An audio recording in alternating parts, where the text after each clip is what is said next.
Hi, Jane Sjuts here with Peace Coaching Worldwide. Thought I'd stop by today and talk a little bit about something called ruminating. I find myself ruminating once in a while, and so you might say, well, what is ruminating? Ruminating is going over something over and over in your mind, the details of something. Why did I do this? Or why did this happen? Or what could I have done differently? And what if I'd have done this? Or what if I'd have said that? So, like when maybe you had an argument with your significant other, or something happened at work or with a friend, and you go home and later on you play it over and over in your mind, trying to figure out what you could have done differently or not done differently. What happens when we ruminate like that? What's going on with us when we're doing that?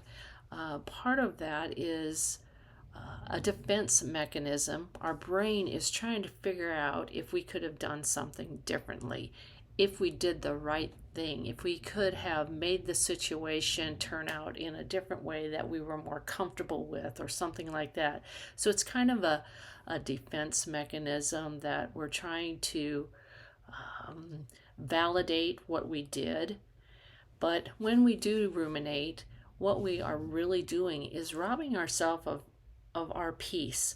When we get into a situation, we make decisions, we act on what we believe or don't believe, and we when we can stand on that, then there's no need to ruminate. So knowing your mind as far as what you believe and what you don't believe, and what you would want to do in certain situations and not do in certain situations, it helps us so we don't rob ourselves of that peace.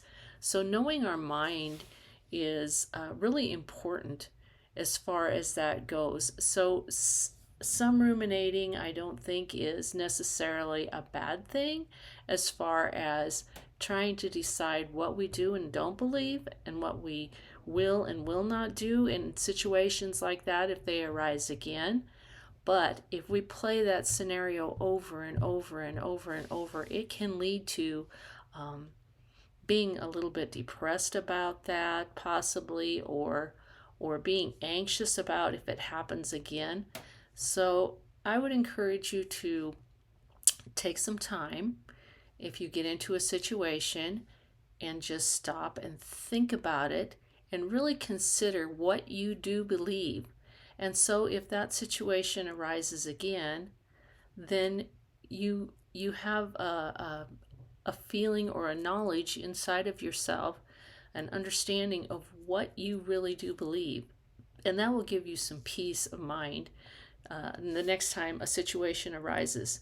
And it will give you some peace of mind as far as the situation that has happened in the past, so that you can put that to rest and say, okay, this happened and this is what I believe. And maybe I didn't do it right. That's okay. None of us are perfect, but if we can learn from it, that's what we're all trying to do, is learn from our situations and what we believe, and to control our emotions and our decisions. That's the only thing we can do. We can't control other people and what they do. So we're just trying to learn how to control ourselves. So if we can do that, then we've accomplished something. Even though we might have replayed it a couple of times, we can still get something out of that situation and learn from it. So I hope that helps. Thanks for stopping by.